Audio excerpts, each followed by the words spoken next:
Thank you for joining me for Coffee and a Demo. I'm Amy of City's Edge Quilt Shop and Sewing Center in Warsaw, Missouri.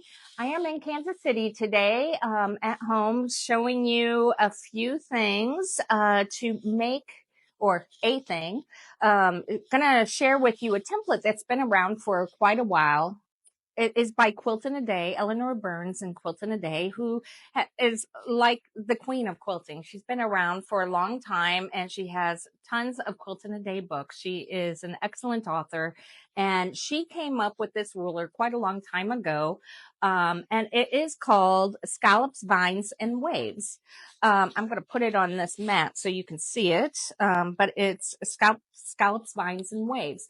And what is unique about it is it's been around for a long time and it's still the go-to ruler to add some unique features to your quilt. If you are an applicator and you wanted to add a vine with flowers on your quilt, this will help you get nice gentle waves in the depth that you want, or it will allow you to do scallops.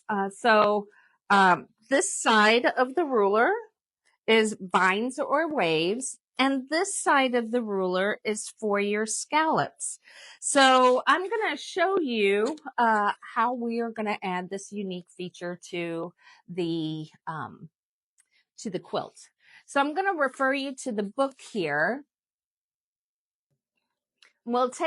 She has an excellent book that shares with you detailed instructions on how to do this. So the three things that I had just mentioned to you: how to put a vine border on. So you might put a little vine on with some flowers or something. How to do gentle waves, or how to do scallops. And this technique just adds a little something to your quilt, maybe a little more of a feminine touch, or a little bit, I'm going to show you a baby quilt. Cute, putting waves on baby quilts just adds another feature to the cuteness of it. But if you had a holiday quilt, Christmas quilt, that even if it was a piece border, you could still add a little wave and scallop on it, and it will make it a very unique and special quilt. Okay, so I'm going to share with you some of the book. It will show you how to measure for your quilt. It talks to you about how to do bias binding, and that's really important whenever you're working with curves and waves, to do a bias. We have talked about that in the past when we talk about the width of fabric, the length of fabric, and the bias of fabric. And the bias is diagonal across the grain, just like this. And that just gives you more ability to stretch and ease as you're going through the waves. We're not going to talk or demonstrate bias binding today, but we are going to talk about how to measure and get the waves. So I'm not going to do vines today, and I'm not going to do scallops today. I want to add the wave feature, which is this one right here. You can see it's just not as pronounced as the scallop. It's just a gentle wave. And if this is the first time you've worked with bias binding and waves, this is a great way to practice for bias binding, because it'll be nice, gentle curves as you're going around. So let me go to page 7. 7 is a great go-to page. So this particular one is for vines and waves. And if you go to page 12, there's similar, let's see, 12. There is similar, I'm sorry, page 15, there's similar instruction for your scallops. Again, today we're going to focus on the waves. So the first thing it tells me to do is to cut out my corners. So I'm going to refer back to this page, but for right now, I'm just going to set it aside. Okay. So the first thing it wants me to do is mark my corners. So some of the tools you are going to want today will be the scalloped ruler. Okay. You will want the Creative Grids ruler. You will want a rotary cutter and a marking pen with a tape measure. Okay. So these are the tools that you will need to do the scallop. I guess I should preface with last week or 2 weeks ago, we talked about putting on borders and how to make sure that your quilt is square. It is important that your borders are relatively square, that your outside edges of your quilt are relatively square. You can mark the quilt before you take it to the quilter, or you can wait till after it's quilted. Now, we did edge to edge quilting and we went all the way to the edge, and you'll want to have your quilter do that. Make sure it goes all the way out because you're going to mark in, and you want to make sure that you don't know where your scallops are going to be, and you want to make sure there's no blank spaces in it. If you are having custom quilting done and you want to maybe have something within the scallop, then you're going to want to mark your quilt top ahead of time, your borders ahead of time. That way your quilter can visually see where the scallops are. And you can see right here, I hope, that I marked this side.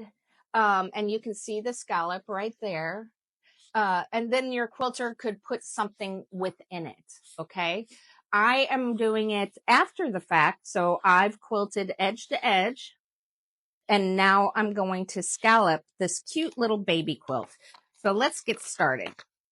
This, first of all, I will tell you, I showed this the other day when we were talking about adding bindings. This is a charm pack by Sweetwater, and it's called Shine. And it just made this cute little baby quilt. And we're just going to make it extra special today. So the first thing I'm going to do, let me get rid of this, is mark my corners, okay? Because the measurement says to mark your corners. And you can use a heron, just kind of put a crease there. You can, I've got a friction pin right here, and I'm trying to use a darker color so you can, and I'm going along my border here, because I want to make sure that you all can see it. So I'm trying to use a dark color on this white so you can see. I have now marked my corner. I'm going to go ahead and mark my other corner.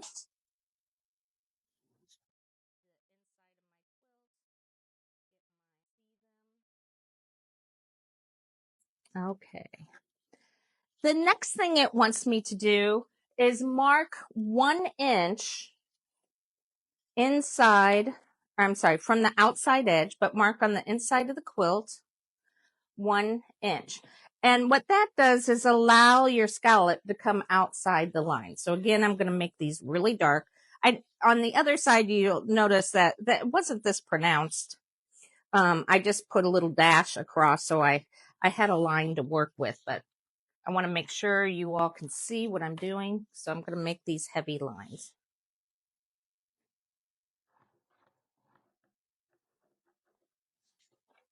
Okay, so there's my 1 inch mark.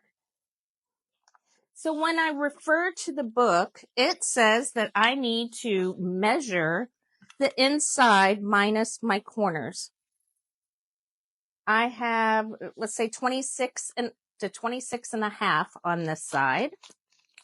So this is giving me the length minus the corners, and I fall between 25 and 27 and a half. It's 26 and a half. It gives me a suggestion on how many waves I need and a suggestion on how wide my wave should be. So this is a square quilt. So let's say 26 by 26, which means all my sides are going to have 5 waves between 5 and 5.5. Now, if my quilt was, let's say, 35 inches, I would have long, 26 wide and 35 minus the corners, I would have 7 waves between 5 and 5.5. If it was 45 inches, I would have 9 waves at 5 to 5.5. So my waves will stay similar in size. Or if I really wanted to, I could make the waves shorter on the top and bottom and longer on the sides. But kind of consistency, especially on something this small. Okay, so we need 5 waves that are 5 to 5.5. So I have my scallop ruler here. Put it on here so you can see it. And I have marked with glow tape. I guess that should have been one of my supplies. A little glow tape where my 5-inch is going to be. Now we have choices. If I start, I'm going to put the 5 on my corner and the curve on my 1-inch. So I'm going to put it right there, and I'm going to put this 5 right here. You can see that I'm going outward, which is going to make my my corner curve outward like this. Another option could be that I do it this way on the 5.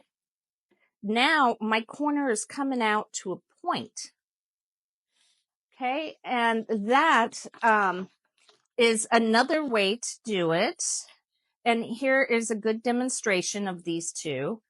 If it's out, you have this nice curved outside edge, and it comes out on the sides in the centers.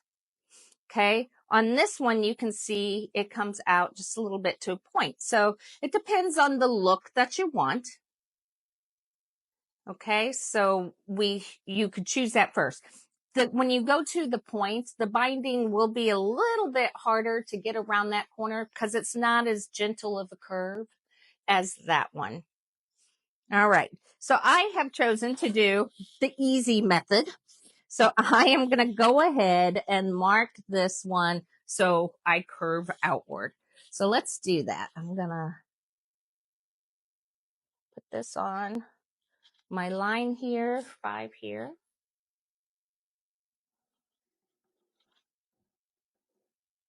I'm going to do it real heavy so you can see it. You can see it's not a big, you could do deeper waves, but if you do deeper waves, like this, you can see I'd be coming out further. Okay, so we're just going to do a nice gentle wave for this little baby. And you can see my markings just go right up to that 5 mark, right down to the 5 mark. I'm going to start with this end. I'm going to skip and go to this end now.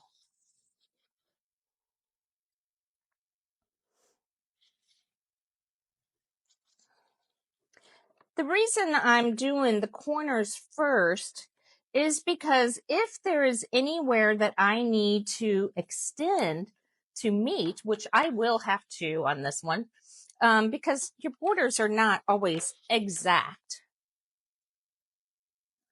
Like one might be 26, one might be 26 and an eighth or a quarter. Okay, that allows me to marry these two wherever they meet. And see where my 5s are? Here's where my lines are. So they are not exact, but I'm going to line that up and this up. So when it said 5 to 5.5, there you go. They really meant 5 to 6. But you can't, in the overall scheme of things, you can't really see that. Okay, so I've already marked this side right here. Let me just make that a little more pronounced for you guys.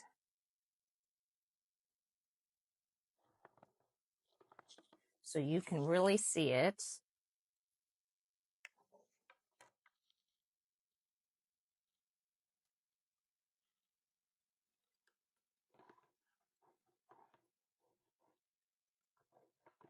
Okay, so hopefully you can see that. Okay, now I have to deal with this curve here. So what it says to do is get a paper template, get a square the same size. And unfortunately, I only had this little pad of paper, so I didn't have a piece that really went all the way. But you would want a piece of paper that goes all the way to the corner.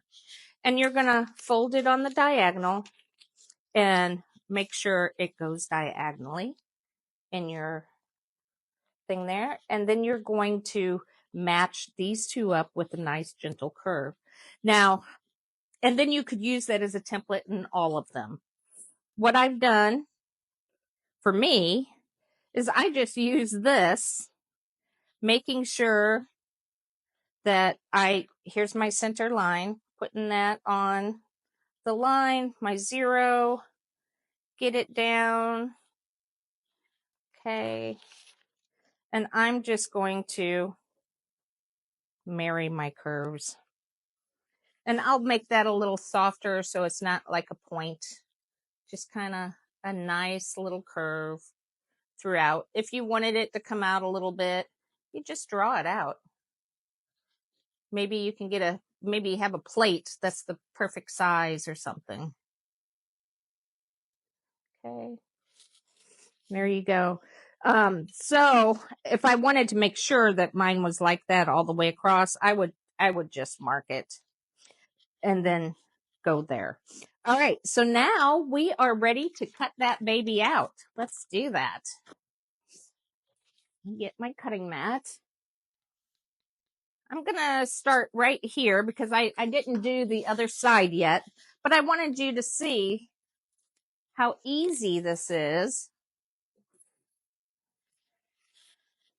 to use your template. Also as your cutting tool. There we go. A 45 millimeter would be better, or you could use, I say that because you're going through, several thicknesses here.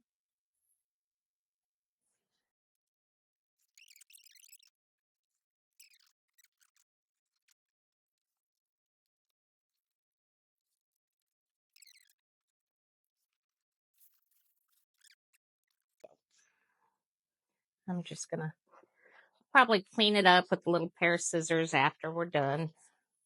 But you can see how cute is that? And we'll make this. I'll put a little colorful, kind of pull out one of these colors. Here's my little baby quilt. And look how cute that is. I have another example right here. This was also done with a charm pack. And this is just a little table topper.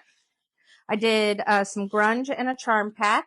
And then I just did straight stitching for my border.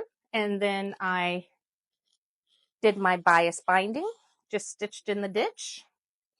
And it made a cute little table topper, perfect for my table in my family room.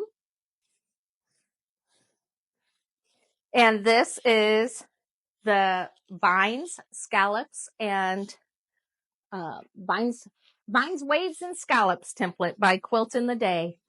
I hope you enjoyed our coffee and a demo today, how to put a vine and wave border on your quilts to make them extra special. So thank you for joining me today, Coffee with Amy at City's Edge Quilt Shop and Sewing Center in Warsaw, Missouri. If you haven't done so, please like and share our page. Also, we are on YouTube. Please go out there and like and follow our YouTube page where you will be notified then of all of our tutorials that we put out there. Thanks for joining me, guys. I hope you have a beautiful weekend. Bye-bye now.